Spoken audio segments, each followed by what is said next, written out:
This video for today, ang ulam namin, chop suey. Nagluto ako, ginisa ko na.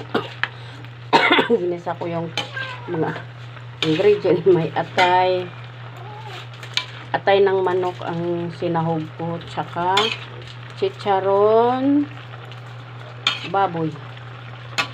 Ito ang aking chop suey for today. Kompleto to. May broccoli, may cauliflower.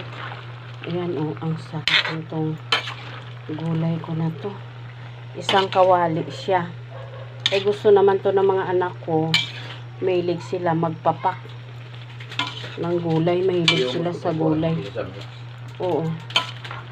Mahilig sila sa gulay. Ilagyan ng ingredients.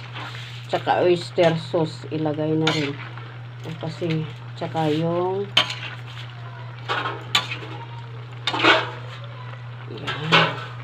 Malapit na siya maluto ang aking chop suey.